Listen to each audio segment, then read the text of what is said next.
componente de la prevención del cáncer y en la lucha de esta enfermedad. Vamos a hacer un abordaje este día acerca de dos cánceres que causan problemas a nivel nacional, cáncer gástrico y cáncer de colon. La idea es tratar de interactuar el día a día en nuestra consulta externa, en primer nivel, en segundo nivel, y a los problemas que nos vamos enfrentando. Cuando estamos prestando servicios de salud, siempre nos viene la duda sobre ciertas cosas, ¿no? En este caso, no sé si alguna vez han tenido la oportunidad de preguntar si el cáncer gástrico representa algún problema para nuestro país, por qué es un problema para nuestro país y qué podemos hacer o qué estamos haciendo para prevenirlo. Lo mismo para el cáncer de colon. Y lo importante en esto, ¿hay tamizajes o no para cáncer de colon y cáncer gástrico? El problema es como lo tenemos muy perfilado, muy estudiado, la sobrevida mayor que se logra en cáncer es con el diagnóstico más tempranamente posible. Y eso solo es superado por evitar que los pacientes les dé esa terrible enfermedad, ¿no? Entonces, recordemos que el concepto de tamizaje son todas las acciones de diagnóstico que hacemos para las personas expuestas al riesgo de una enfermedad, principalmente colon y gástrico para esta charla, pero es para todas las demás neoplasias. Entonces, ¿qué tanto podemos hacer nosotros para diagnosticar tempranamente esta enfermedad o idealmente evitarla, ¿no? Pueden hacer cálculos de Globocan, incluso pueden hacer hasta para 2020 o proyecciones futuras. Yo retomo una proyección cerrada para el 2020. Desde Globocan, 6.5 millones de habitantes en El Salvador, 9,000 casos nuevos por año. De esos tenemos una mortalidad calculada teóricamente arriba del 60%, una prevalencia de 19,000 casos en todos los sexos, que es la gráfica que está al centro. Pueden observar ustedes que estómago y colorecto representan casi el 13-14% de todos los cánceres a nivel nacional, dicho por Globocan. En la esquina superior derecha de sus pantallas es la gráfica para cáncer en sexo masculino. También colorectal aparece ahí con una incidencia un poquito alta de casos nuevos que puede rondar casi el 16-17%, igual que en la esquina inferior derecha de sus pantallas vemos colorectal también, que rondará casi el 12-13% de todos los casos en mujeres, ¿no? Entonces, sigue siendo importante. Está dentro de las primeras 5 causas de cáncer a nivel nacional, dentro de los 8 cánceres priorizados para el Ministerio de Salud. Lastimosamente sigue siendo estómago el diagnóstico estadio avanzado y colorecto, desgraciadamente, no estamos teniendo el suficiente impacto en el tamizaje. Estamos empezando a mejorarlo, ¿no?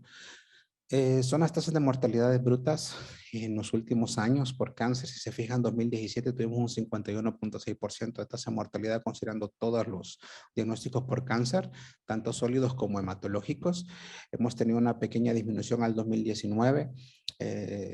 Pues creemos pensar que es porque se mejoraron bastante los tamizajes. Los dos más frecuentes a nivel nacional son cervix y mama. Se ha mejorado bastante el tamizaje de cervix, determinación de BPH, y eso ayuda a que la mortalidad tenga una baja, ¿no? Ya tenemos vacuna BPH, esperemos que en los siguientes 10 años podamos ver una disminución más aparatosa, más que solo un 3-4%, ¿no? Si vemos del 2017 al 2021, nos damos cuenta de ciertas cosas, ¿no? Por ejemplo, cáncer colorectal y estómago son los que tenemos sombreados ahí. Si se fijan, tiene unas mortalidades bastante altas, ¿no? Comparados con los demás cánceres. Si vemos la forma en que ha ido disminuyendo la mortalidad, pueden ser varios factores, ¿no? Recordemos que el 2020 fue bien irregular por lo de la pandemia de COVID, y el 2021 comenzó a normalizarse un poco y queremos pensar ya que en lo que va del año ya tenemos prácticamente la mayoría de disponibilidad de servicios, ¿no? Pero si vemos que tanto cáncer de colon y recto están punteando, incluso no se compara el número de casos de cervix y mama, como podemos ver, pero la mortalidad sigue siendo la segunda, la tercera causa en estas neoplasias. ¿Qué está pasando con estómago? ¿Qué pasa con recto? Que se nos están yendo los diagnósticos, los pacientes llegan demasiado tarde a consulta o lo vimos y nos pasamos desapercibidos. Este es el número de muertes comparados los años. Si se fijan, estómago es el que más salvadoreños mata. Quitemos la parte de leucemias y linfomas, solo quedémonos con los sólidos. Analizamos la parte de tumores sólidos en cuanto a los porizados. Estómago es el que más salvadoreños mata a nivel nacional. ¿Sí? ¿Qué está pasando aquí? ¿En qué podemos ayudar nosotros? A raíz de eso es que se generan charlas como esta, ¿no? Esta es me he basado principalmente en la mayoría de guías de práctica clínica. La metodología AGRI2 me permite ver qué cumplimiento tiene con nuestro país. AGRI pide tener 2 evaluadores. Yo hice el ensayo con las guías que vamos a presentar de práctica clínica basadas en evidencia. Esta es la canadiense de 2020, en general de sangrado de tubo digestivo. Reúne más o menos por un 75%, se acopla para nuestro país. Y si vemos en el sangrado de tubo digestivo alto, menciona como cáncer gástrico en adultos como una de las causas, no la más frecuente, pero una de las causas. Tubo digestivo inferior, también las neoplasias. No pone cáncer en sí, porque en tubo digestivo inferior pueden haber adenomas tubulovellosos, pueden haber pólipos y el cáncer gástrico, cáncer de colon, perdón, per se. Entonces lo deja como neoplasia. Seguimos teniendo un impacto muy grande en los sangrados. O sea que una de las etiologías de los sangrados, tanto de tubo digestivo superior como de inferior, son 2 de estas neoplasias. Son estas 2 neoplasias que causan problema a nivel nacional. Recordemos ciertos conceptos. Hay un libro que cuando estaba cursando medicina interna hace un par de años, yo tuve la oportunidad y la bendición de hacerlo en el Hospital Nacional Rosales. Había un libro que me gustaba mucho de procedimientos de emergencia y procedimientos médicos. Es el del Instituto Subirán y definía melena por la coloración negra de las heces. Y para ver una melena, si recuerdan la parte de fisiopatología, desde un sangrado de 50 ml, un tubo digestivo superior, podemos tener esas melénicas. Y algo muy importante, se pueden ver hasta 15 días después que ha desaparecido el sangrado. Ahora, no es exclusivo sangrado ver melenas, ¿no? Ahí tenemos 2 ejemplos, medicaciones o ingesta con bismuto o que hayan usado carbón activado. Eso puede darnos también una coloración negra de las heces y confundirlas con melenas, ¿no? Por eso dice que es el diagnóstico alternativo mímico, que nos puede simular una melena. Pero una melena, 2 puntos importantes. Desde un sangrado de tubo digestivo superior que supere 50 ml, depende de la literatura, puede ser 100 a 200 o desde 50 ml, como dice el libro de Subirán, podemos ver melenas y puede durar hasta 14 días después de que ha desaparecido el sangramiento. Es algo muy importante, porque nos puede dar un paciente con que el motivo de consulta es melena, descartamos que no sean mímicos de melena y pudo haber tenido el sangramiento hasta 14 días antes. Y hay que hacer estudio, hay que hacer diagnóstico. Si bien es cierto, cáncer gástrico no es la principal causa, pero está dentro de las 6 primeras causas. Hematemesis es vómitos con sangre, como lo quieran definir. También desde 100 a 200 ml de sangre en el estómago podemos ver una hematemesis. Vemos ahí mímicos, sangramiento nasofaringio e ingesta de comida o bebidas rojas que pueden simular lo que es una hematemesis. Entonces, si bien es cierto, úlcera gástrica o una gastritis erosiva sangrante puede ser una causa de hematemesis, también vimos que la quinta causa, según la guía canadiense, es una neoplasia gástrica. Y hematoquesia, que es la sangre roja rutilante en las heces. Aquí hay 2 puntos importantes. Voy a retomar el punto del libro de emergencias y procedimientos de Subirán. Para ver hematoquesia de un sangrado de tubo digestivo superior, tenemos un sangramiento mayor a 1 litro, más de 1000 ml en estómago. Entonces, por obvias razones, si un sangramiento de 1 litro de tubo digestivo superior nos produce hematoquesia, el paciente lo tenemos que ver con una inestabilidad hemodinámica, es un sangrado que supera el 30% del volumen intravascular, hay hipotensión, taquicardia, alteraciones de neurológico, etcétera, ¿no? Tal vez el objetivo de la charla no es hablar de manejo, sino que es hablar de identificación, signos de riesgo, tamizajes para pensar en cáncer gástrico y cáncer de colon, ¿no? ¿Qué nos puede simular una hematoquesia? Sangramiento vaginal, hematuria macroscópica, ingesta de alimentos rojos, uvas, etcétera, ¿no? Son cosas que nos pueden hacer esa simulación, pero llevamos 2 puntos. Uno, las melenas desde 50 sangrado de tubo digestivo superior y hasta 14 días después del sangrado, que ha cedido el sangramiento. 2, hematoquesia, si es tubo digestivo superior, tiene que haber sangrado más de 1 litro de tubo digestivo superior. Entonces, el paciente va con esta hemodinámica. Ahora, tubo digestivo inferior, pero es más frecuente que veamos una hematoquesia, pero es más local. Incluso los sangramientos pueden que no sean tan abruptos y no tengan tanto compromiso hemodinámico, aunque sí lo puede tener, como lo vamos a ver un poquito más adelante. Hemorragia tubo digestivo alta la vamos a definir antes del ligamento de Treitz, que es lo que nos hace la diferencia anatómica entre tubo digestivo superior y hemorragia digestiva baja. Si vemos epidemiológicamente hablando, en este libro menciona que pueden haber de 50 a 150 casos por 100,000 habitantes. Si consideramos que los menores de 18 años rondamos los 4.5 millones, el 70% son atendidos en el Ministerio de Salud. Si respetamos esa casuística, podríamos tener entre 600 a 1,200 casos de sangrado de tubo digestivo superior. Entonces, a nivel nacional, tenemos 30 hospitales, casi que uno por departamento. En el transcurso del año vamos a tener una hemorragia digestiva alta, ya sea leve, moderado, severa, con o sin inestabilidad hemodinámica, pero vamos a tener una hemorragia de tubo digestivo superior. Nos va a llegar la consulta, ya sea a unidad de emergencia o un control en consulta externa. ¿Qué estamos haciendo? Pensamos siempre en algo, un sangrado de tubo que sea propiamente de origen hematológico, un sangrado de tubo que sea una enfermedad acidopéptica, o pensamos en malignidad. Si nos quedamos solo a atender el sangrado de tubo y lo dividimos, es que es varicial, es que es no varicial, el varicial va para análogos como triótide, por ejemplo, y el que no es varicial va para unidad de bomba de protones y se acabó y el paciente se fue para la casa y no hicimos diagnóstico o no hicimos la adecuada referencia para que se le pueda hacer el diagnóstico. Aquí ustedes contéstense una pregunta. ¿Al cuánto tiempo después de un sangrado de tubo le hacemos una endoscopía diagnóstica? ¿Sí? ¿Con qué velocidad la hacemos? Es al que cuando el paciente se estabiliza, ¿cuántas horas después de que el paciente lo tenga estable?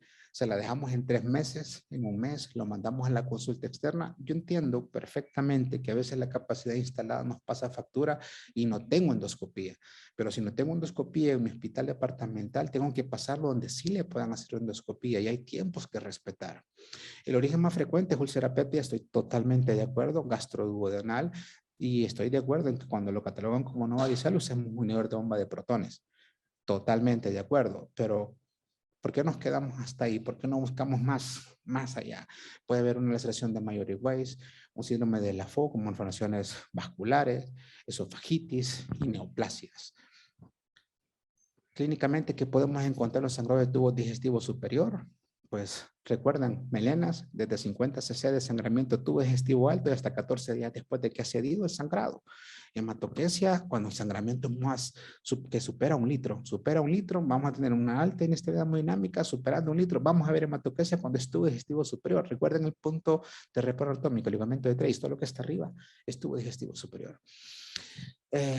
Los síntomas de hipoperfusión, lo vamos a ver los con sangrados severos, por eso hay síncope o presíncope. Si se fijan, tal vez la causa más frecuente que vamos a ver son melenas o hematemesis. Son las 2 más frecuentes que vamos a ver. Hemorragia de tubo digestivo superior, hay que hacer una endoscopía de tubo digestivo. Si se fijan, una muy buena sensibilidad de especialidad supera el 95% para hacer diagnóstico. O sea, el sangrado de tubo digestivo es la parte sindrómica. Hay que ver etiológicamente, busquemos qué es lo que está pasando en este paciente. Es obvio que la charla está orientada a cáncer, pero tenemos otras etiologías y en función de eso son los tratamientos. Y algo muy importante, la cronicidad o como vean al paciente en el momento inicial del sangrado de tubo es muy importante. Un paciente que lo ven demasiado crónicamente enfermo, pálido, ¿sí? Ese no le va indicando que es algo que tenga poco tiempo de evolución. Tiene semanas, meses de estar mal. Ese paciente es el que se va perfilando a algo maligno. Si bien es cierto, una infección crónica por H. pylori va a tener todos los síntomas del cáncer gástrico, va a perder peso, a dar hiporexia, etcétera, ¿no? Pero ahí va donde la anamnesis es muy importante en diferenciar estos signos y síntomas. La recomendación es que los casos graves se lleven a cabo la endoscopía en cuanto se consiga la estabilidad hemodinámica. Si el paciente nos debutó con hematoquesia, el sangrado estuvo digestivo alto, recordemos que es más de 1000 cc de sangrado. Lo estabilizamos, ese paciente después de la estabilización amerita una endoscopía de tubo digestivo superior. ¿Sí? De 12 a 24 horas siguientes, si el paciente le llegó sin estabilidad, si está con inestabilidad hemodinámica, se estabiliza, se mejora la perfusión de los tejidos con soporte transfusional y ese paciente tenemos en las siguientes 12 a 24 horas que hacerle una endoscopía. O sea, el diagnóstico sindrómico es sangrado de tubo digestivo, pero el diagnóstico etiológico tenemos que realizarlo y vamos en contra de tiempo. Hay causas que van a ser quirúrgicas, ¿no? Que si bien es cierto, se pueden tratar y difícilmente se van a poder tratar locales. Estas son etiologías, esofagitis, síndrome de Mayer-Weiss, que es el desgarro de la unión gastroesofágica, erosiones gástricas y lo que nos lleva ahora a la discusión, que es una neoplasia gástrica, ¿no? Entonces, si se fijan, los tres sangran. Y los tres van a tener sensación de pirosis, asedia, dispepsia, plenitud temprana, pueden tener melenas, todos los síntomas se cruzan. Sangrado de tubo digestivo superior es el diagnóstico sindrómico, no es el diagnóstico etiológico.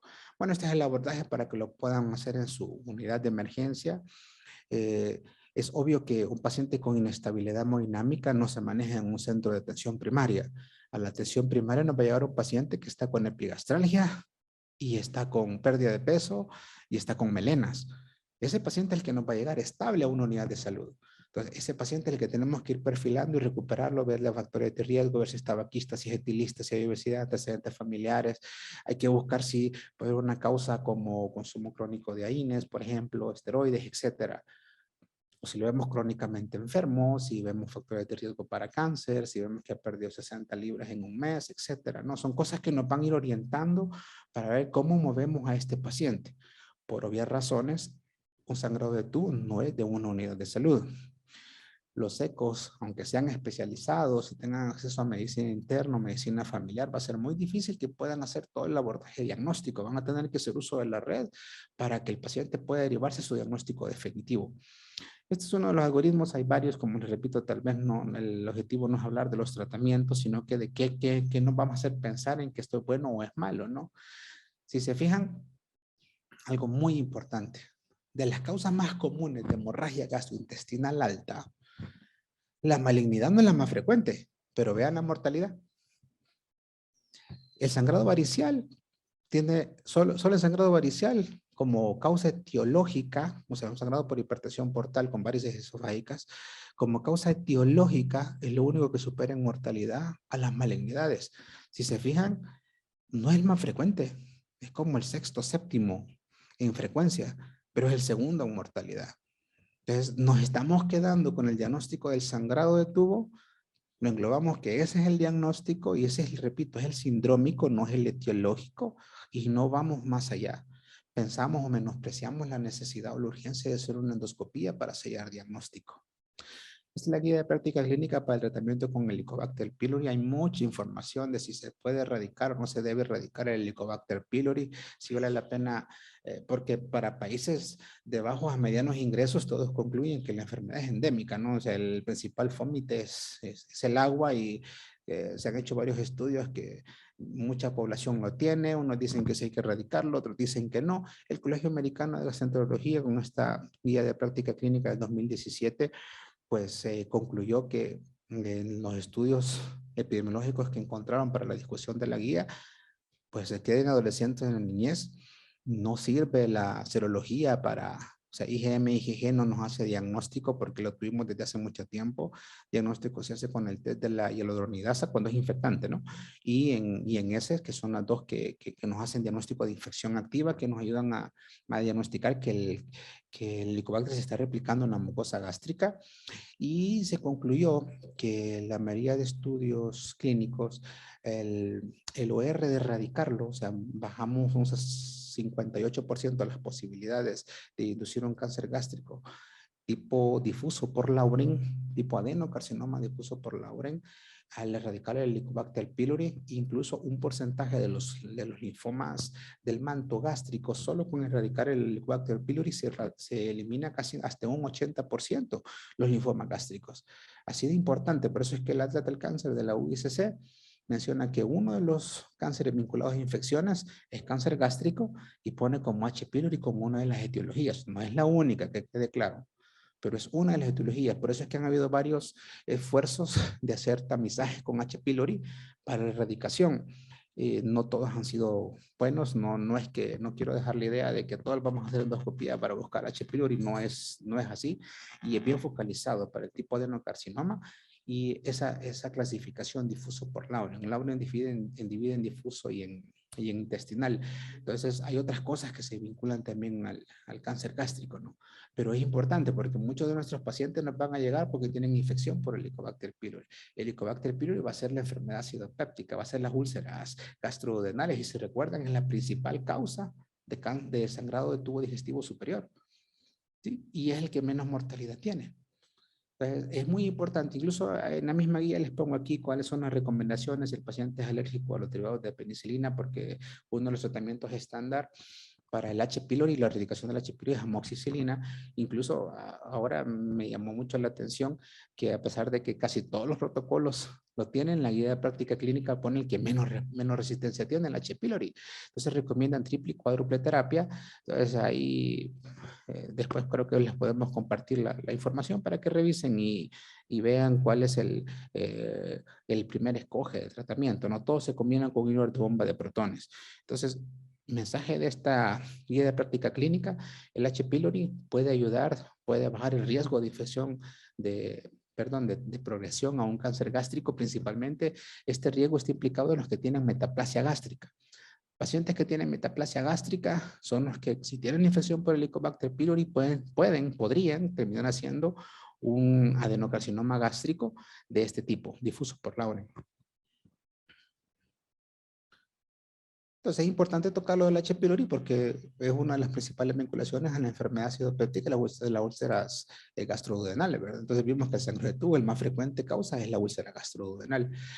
¿Qué pasa con el sangrado de tubo con úlcera? Porque cáncer gástrico no es el más frecuente, ¿verdad? Hay una forma de clasificar, porque si se pregunta, bueno, entonces, ¿qué hago con un paciente que me llega a la emergencia hemodinámicamente estable o hemodinámicamente inestable? ¿Cómo clasifico qué paciente se va a beneficiar de una endoscopía de tubo digestivo superior más que el otro? La verdad, todos se benefician, pero ¿cómo hago esa estandarización? La escala de Glasgow-Blatford nos ayuda a hacer esa discriminación. Con un simple cuadro de 2x2 nos saca sensibilidad y especificidad y nos clasifica al paciente en dos grupos, muy bajo riesgo y los que no tienen muy bajo riesgo. Así podemos decir qué paciente, si es de muy bajo riesgo, que tiene 0 o 1 punto del score de Glasgow, está fácil. Este paciente lo puedo manejar de manera ambulatoria, es el paciente que yo puedo mandar a que se haga ambulatorio una endoscopía. Pero el que tiene más de 2 puntos del score de riesgo, usualmente va a ir con estado dinámica, con un coronémico, en muy mal estado general. Ese paciente es el que le tengo que dejar ingresado y tengo 24 horas para hacerle su diagnóstico por endoscopía. Probablemente, como los sangrados por cáncer gástrico, a menos que sean antropilóricos que no están tapados o de la unión gastroesofágica, van a tener todavía vía oral. Pero eso también tienen que considerar bastantes sangrados de tubo digestivo por neoplasias que pueden obstruir al paciente, que pueden ser antropilóricas o unión gastroesofágica. Esos pacientes no van a tolerar vía oral.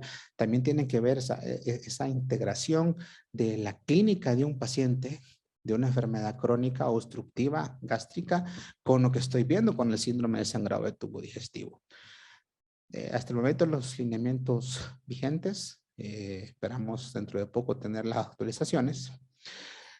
Cáncer gástrico es difícil el diagnóstico en estadios tempranos. Regularmente el paciente siempre nos llega en estadios muy avanzados. Los hallazgos clínicos tempranos, pues cualquiera ve dispepsia, sensación de plenitud temprana, meteorismo, pues hemoglobina baja, cualquiera va a pensar que pues, una simple infección por Helicobacter pylori, ¿no? O una úlcera gástrica. Es muy difícil discriminar uno del otro. En este caso, La, lo que vamos a utilizar es más la representación clínica, antecedentes, factores de riesgo. Tal vez me pueden pasar la diapositiva que se me fue la conexión con la tablet. La siguiente, por favor. Gracias. Entonces lo que vamos a hacer es uso de la anamnesis, la clínica y lo que estamos viendo del paciente físicamente en una unidad de emergencia. Vimos que la escala de Glasgow me clasificaba al paciente en dos grupos, uno de un riesgo bajo estándar y uno de riesgo no tan bajo, ¿verdad? Que no reúne eso. Entonces, gracias. Entonces, ¿qué es lo que vamos a hacer acá? En los lineamientos dábamos ciertos signos y síntomas de alarma, signos y síntomas estándar para pensar en un cáncer gástrico. Entonces, cuando tengamos el abordaje de un paciente con sangrado de tubo digestivo superior, ahora les pedimos que consideren estos signos y síntomas de cáncer gástrico, signos de alarma, como una posibilidad dentro de su anamnesis normal. Lastimosamente, más de la mitad de los pacientes llegan a estadio 3 o 4. Actualmente, los lineamientos más recientes de manejo de cáncer gástrico, de estadios cada vez más tempranos, donde las resecabilidades están comprometidas. Usamos la clasificación de TNM, ahora desde los T2 ya se considera que los pacientes son candidatos a quimioterapia antes de la cirugía, pues los estadios 3 que ya están locorregional avanzados, las posibilidades de no resecabilidad son bien altas, las linitis plásticas cuando hay ganglios en el estudio de extensión, y eso tiene un impacto muy grande en las posibilidades de sobrevida del paciente. Nos restan posibilidades de que el paciente pueda pasar más tiempo con vida. Incluso globalmente, estadios locorregionales avanzados, aunque hayan sido operados, le pusimos haber dado radio, quimioterapia, tenemos una sobrevida que nos supera el 30% en los siguientes 5 años. Ahí la importancia de hacer el diagnóstico lo más tempranamente posible. Por eso hacemos uso de que vamos a estar pensando, ¿no?, en cáncer gástrico en los sangrados de tubo, vamos a estar buscando el Helicobacter pylori, se va a estar erradicando con los pacientes que tengan factores de riesgo, adecuado uso de la endoscopía. Vimos que en los sangrados de tubo con escala de Glasgow que tengan, que no sean de muy bajo riesgo, o sea, los que hayan llegado con mucha hemodinámica, tenemos 24 horas en teoría para hacer los estudios. Estamos, insisto, vamos a tener que ocupar la red para los que tienen, si no tengo endoscopía en mi centro, tengo que referirlo y va a tener que priorizarse en desde ese punto de vista, ¿no? Estadios tempranos del examen físico no van a encontrar nada, ¿sí? Un paciente, lo pueden ver con IMC alto o normal, puede ser que crónicamente una hemoglobina baja, muy bien tolerada la compensación de su cuerpo a la baja hipoperfusión, incluso hasta sin signos y síntomas. Les puede contar nada más que tuvo melenas. Recordemos que de 50 cc ya podemos ver melenas. Recordemos que hasta 14 días después de haber cedido el sangrado, seguimos viendo las melenas. Ese paciente es el que se perfila que puedo hacer un estudio. Tampoco lo voy a dejar en 6 meses, ¿verdad? Pero no es que necesite ingreso y tengo 24 horas para hacerlo. No es el concepto que queremos dejar actualmente. ¿No? Sí hay que hacer el estudio para hacer diagnóstico etiológico. Los estadios avanzados en cáncer gástrico, pues ya vamos a tener, se puede ocupar un engrosamiento en el epigastrio del estómago cuando ya está en la linitis plástica, el ganglio de Virchow, gonopatía superclavicular, patomegalia, citis, el paciente con bastante palidez, una pérdida de peso considerable, desnutrición del adulto, etcétera, ¿no? Gastroscopía nos hace el diagnóstico de cáncer gástrico. Ya vamos focalizando que vimos al paciente, nos llegó a la emergencia. Digamos que nos llegaron 2 pacientes el mismo día. Los 2 de 50 años, otro de 55, un hombre y una mujer. Uno nos llegó porque tenía antecedentes de que tiene 5 días de estar viendo melenas, 3 meses de epigastralgias, no ha perdido peso, buen estado general, no encuentra nada del examen físico, le hacen un hemograma y solo tiene 9,9 de hemoglobina. Microcítica hipocrómica la anemia, probablemente por falta de hierro por un sangrado crónico, no le ven mayor cosa, deciden, bueno, es de muy bajo riesgo por escala de Rothschild, no tiene esta hemodinámica, este paciente es candidato a una gastroscopía de manera electiva. Digamos que estoy en la unidad de salud de San Jacinto, no tengo endoscopía ahí, tengo endoscopía Sacamil, Hospital Rosales.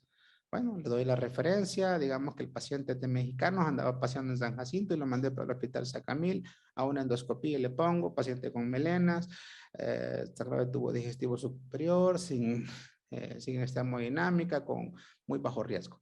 Entonces, ese paciente va y a una endoscopía electiva. Si encuentran una neoplasia gástrica, pues habría que completar el estudio. Entonces ya entra otro algoritmo que lo tiene en los lineamientos, ¿verdad? Y ya iría a una clínica de bilio digestivo. Se puede hacer tomografías, etcétera, evaluación por cirugía en el hospital de segundo nivel, pero después se va a tener que pasar a tercer nivel. Pero el otro paciente que nos llegó, digamos, una sexo femenino, 55 años, ha perdido 30 libras en un mes, nos llegó con que tenía una semana de estar presentando melenas, pero ella llegó a consultar porque ese día en emergencia presentó una hematoquesia. Le encontramos con 60-40 de presión. Cuando le examinamos, taquicárdica, pálida, nubilada, diaforética, con un francochoque hipovolémico, 4 de hemoglobina. Cuando la evaluamos, se comienza a transfundir, se estabiliza, esa paciente se queda ingresada para hacer la endoscopía en ese momento. Digamos en esos dos ejemplos hipotéticos, los dos pacientes correspondían a un cáncer gástrico, independientemente de dónde esté, solo para llevar la secuencia de lo que hemos visto. Entonces, tenemos dos pacientes con sangrado de tubo que se benefician del mismo estudio. Uno, que lo tengo que hacer al estabilizarlo en las siguientes 24 horas, y el otro, que lo tengo que mandar de manera electiva para un estudio. Porque caemos a lo mismo, el 90% de las veces una gastroscopía nos hace el diagnóstico. Es lo único que permite dar diagnóstico con certitud y nos da una precisión del 68% y una sensibilidad del 95%. La tasa de falsos positivos del 24.5, estos son los datos, y falsos negativos 32.4. Esto es un nivel de evidencia 2 con una recomendación 2A para NCCN en la versión 1 del 2022. Y la ventaja es que nos permite tomar biopsia, ¿no? ¿Sí? Podemos hacer estudios de tomografía, si quieren, ultrasonografía, que no son muy específicos para este caso, pero la endoscopía nos permite tomar biopsia. Entonces, aterrizamos a que el sangrado de tubo, volvemos a lo mismo, va para una gastroscopía. Ahora tenemos que hacer un adecuado uso de la red para optimizar el recurso, porque lo tenemos bastante limitado, ¿no? Mire, pero es que yo en mi hospital tengo tubo digestivo superior y el paciente no tiene ningún signo de riesgo, la escala de Glasgow estaba baja, entonces era de muy bajo riesgo. Le voy a hacer un tubo digestivo superior. ¿Se lo puede hacer? Claro que se lo puede hacer, pero no sirve para hacer diagnóstico. Tiene sensibilidad del 14%. Entonces, aunque lo quisieran hacer o pudieran hacerlo, siempre va a terminar en una gastroscopía. Mire, pero en la gastroscopía hicimos al paciente y nos salió que nos vino con una prueba de H. pyloriensis y está positiva. Entonces le quiero dar tratamiento para el H. pylori. Claro que se le puede dar tratamiento para el H. pylori. Ya vimos que la triple o la cuádruple terapia se puede utilizar. Ah, pero es que es alérgico a las penicilinas. Ya vimos cuál es el escoge cuando no puede usar la amoxicilina. Metronidazol tenemos en el hospital. Tetraciclinas tenemos en el hospital. Incluso hasta en los centros primarios de atención. Aunque yo les aconsejaría que ya para estar manejando triple o cuádruple terapia, quizás sí nos ocupemos la red para que sea algo gastroenterólogo, porque tiene que estar haciendo control con endoscopía, ver si en verdad era una úlcera gástrica, ver que no tenga un cáncer y el H. pylori, etcétera, ¿no? Entonces, este paciente lo determinan, lo diagnostican y lo movemos a donde se le pueda resolver el problema.